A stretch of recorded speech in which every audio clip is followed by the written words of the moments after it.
crowd is really wired tonight, aren't they? My first guest, I'm sure you all know, she's an award-winning actress who will soon be seen in a, did I say seen be soon? Seen be seen. Soon. What do you call that when you do that? Juxtaposing? Juxtaposing. Yeah. Soon be seen. We'll soon be seen in a show called Teachers Only, which is a half-hour comedy series, which will premiere here in March on NBC. Would you welcome Miss Lynn Redgrave?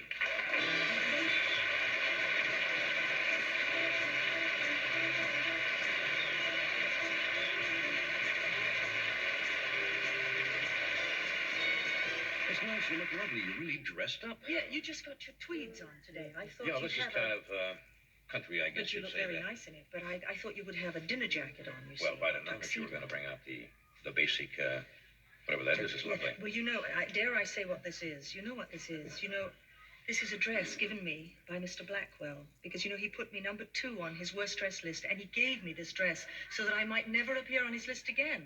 And I knew that if I wore it, I wouldn't appear on his list again, and I wouldn't have all that fun. I saw you one night. It was on a Regis Philbin show? Yes, that's right. And he had Mr. Blackwell on, who really can get rather vicious about... Yes, he did, and then they sprung me out. And you were named, and all of a sudden they sprung you, and Yes. he was taken back a little bit. He got looked a little sweaty about the top lip, yes. What did he say? What was... I forgot now that he didn't... Why didn't he like the way he said in knickers, my knees looked like knockers. But I said that's why I wore knickers, to hide the knockers, you see. But he didn't understand. Also, where I come from, knockers are something quite else. We won't go into that. Yes, true.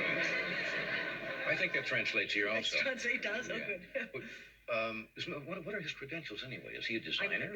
Yes, he's a designer. Yeah. I didn't know that before, but now I do. Anyway, I'm wearing his dress, and I'll probably never be on his list again, and all that fun will be gone. But that's there very you nice. are. That's he said a nice dress. Kind of a make good. Yeah.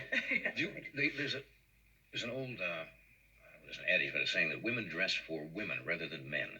I don't know. Yes, they do say that. I think that's possibly true, but I don't know. I dressed...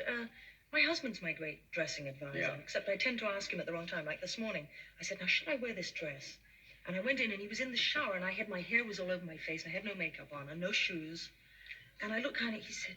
You look just awful. He said, you shouldn't wear that. Then later he saw me dressed up. He said, you look all right. He said, why do you ask me when I'm in the shower? I said, well, because once you're out of the shower, you won't be in the house. Right, that's true. And it will be hard to ask you. You got to choose your moments. You got to choose them. Do you know, I realize this is the first time that I'm on this show since I feel like you're sort of my boss. But we should explain that, or perhaps you did already. Yeah, well, our production company is involved in the show that you're going to call Teachers Only. I'd love saying I work for you. Yeah. It's smashing. Did you... I was back in my hometown a few months ago filming a special, which I'm going to plug right out here because it's on February the 15th, talking about teachers. Yeah. And I met and saw again, it's been 38 years since I'd seen them. What, your teachers? Teachers who taught me penmanship in the 3rd grade. No. Yeah, she's in the show, by the way. Miss Gordon is in the show. She came back and gave us a penmanship lesson of the old-style Palmer method. Oh, how lovely. Because I had a bunch of classmates I took back, and... my algebra teacher and geometry teacher, somebody sent me and I'm doing another happy birthday. Her name was Jenny Walker. She's from Norfolk, Nebraska, and her birthday was yesterday. Did they look the same? Birthday. Did your teachers look the same as you? I mean, do you remember them the way they were? You know, when you're a kid, you think your teachers are quite elderly, of course. Yeah, and in fact, they probably were very young. And most of them were probably 35, maybe some of them even younger than that. But because of your age, it was relative. But they look just the same to me now. I wouldn't want to see any of my teachers again. Why, didn't you get along with your teachers? Oh, they were dreadful, no. Well, they were all poor things. No, I went to a really terrible school, actually. And once I said to them, it was all girls. It was all-girl private school in London. It was a day school.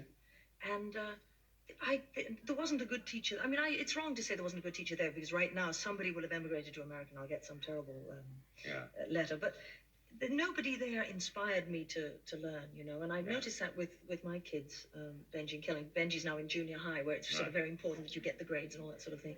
And he talks about, you know, oh, this is really fun now. And I know it's because he's got a teacher that's making it fun to learn. I didn't have anybody like that. I did. I was very lucky. I mentioned to Miss Gordon, Miss Walker. I had teachers that really had a sense of humor and challenged you, and you found it fun to go to school. I think it's hard. You know, the character I'm playing in Teachers Only is supposedly that sort of teacher, you know, who students say it's really wonderful being in your class and I really enjoy it. And I'm supposedly a rather sort of idealistic teacher who's been out of teaching for a while, so still has the idealism of somebody perhaps a little younger.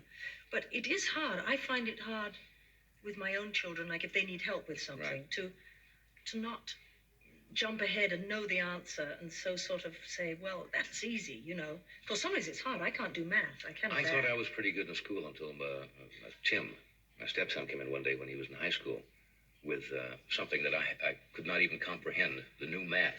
Yeah, oh, I don't. I can't might as well have been understand math at all. Swahili for all I knew. I had no idea what it was talking about. I dropped math at when I was about 11 or 12. I was allowed to drop it, which I really regret because I can't add. Let me take a break here. We'll do a little commercial. We'll come back. Stay where you are.